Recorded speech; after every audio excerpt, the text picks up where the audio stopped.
Oh,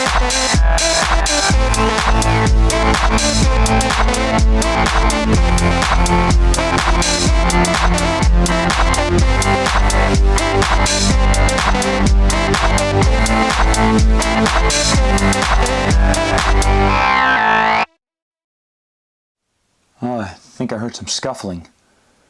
Anyway. Hi folks, I'm Matt and welcome to My Expanded Universe, a show where I go through the entire EU in chronological order as best I know how. Folks, it's time for me to pick up the conversation where I left it off last week with Star Wars Tales. I wanted to give a few more examples of what I meant by when I say Star Wars Tales was either canon or non-canon. It was really hard. There was a fine line deciding that.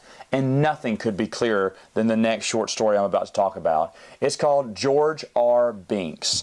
It was in Star Wars Tales number 20, and it was written by Tony Millionaire. And it's a story about, you guessed it, Jar Jar Binks' father.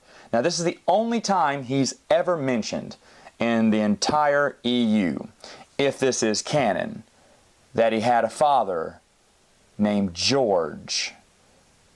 And it's really as bad as it sounds. In fact, the name Tony Millionaire makes me doubt that the writer put down his real name. This was not good. I've seen people put this in their chronological order timeline thing. I don't think you should. If you didn't know that George R. Binks was Jar Jar's dad, good on you. If you did, I am so sorry. Now I kind of piqued your interest, right, on reading it. You can, and you can tell me what you think in the comments, but to me, not canon. Another Star Wars Tales story that I don't consider canon was Jedi Chef by Randy Stradley. Now, chronologically, I've seen people put this before Phantom Menace. I'm not exactly sure where. But basically, Plo Koon is helping rescue a chef from Corpo the Hutt. And the only way the chef can win his freedom is in a cook-off challenge against another chef. And Plo Koon is playing Cutthroat Kitchen and sabotaging the other chef's meal so it won't be as good as this chef, so he'll win his freedom. Yay!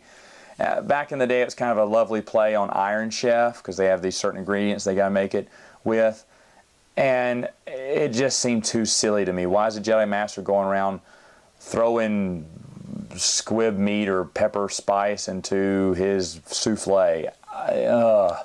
That's where it draws the line of silly to me. Now, some people do consider it canon. I myself do not. However, the next book, The Death of Captain Tarpals, it was written by Ryder Wenham, and it was in Star Wars Tales number 3, and it was just a Jar Jar story written by Ryder. And I like Ryder Wenham. I like his stories. He wrote one about Jar Jar. It's okay.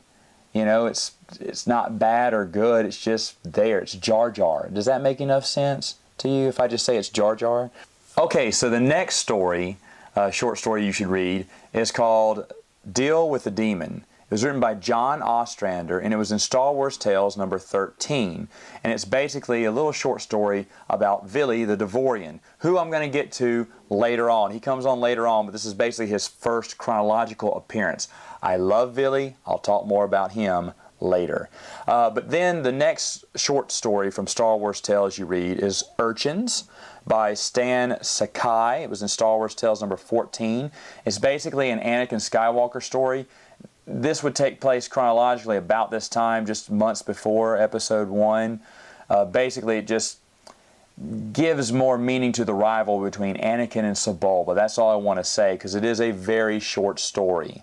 The next short story is from Star Wars Tales number 5. It's called A Summer's Dream by Terry Moore. And in this, it's about Queen Amidala and a young love of hers, Ian, who I think we heard mentioned in Episode 2, right? I like it for that. It took like a little one-off line from Episode 2 and created a story from it. So for that purpose, yay, thumbs up. Was it really that good? No, not really. You know, just like Anakin says, I hate him already. I really didn't like it, but I do appreciate them trying to explain a story that we heard a little byline from a movie from him, creating a mini story from it, so to speak. All right, now after that, it's time to read Marked by Rob Williams. Now this was in Star Wars Tales number 24, Sidious sending Maul on another mission. It takes place roughly just a few months before episode 1, so you'd read it about this time.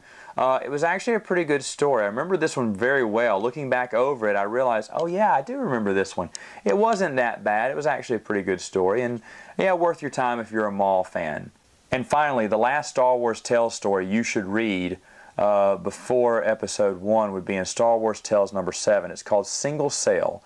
Now, it was written by Hayden Blackman, and basically it's talking about Fierin Nim and his brush with the Trade Federation. Now, Nim is a great character that I'm going to talk about later on because his story doesn't get introduced till later on. But this is kind of like a little prequel here before episode 1 and what Nim was up to. And again, more on him later. In fact, it's been kind of quiet next door. I hope everything's okay. But folks, that's all the time I have for today. I'll see you next week with another video.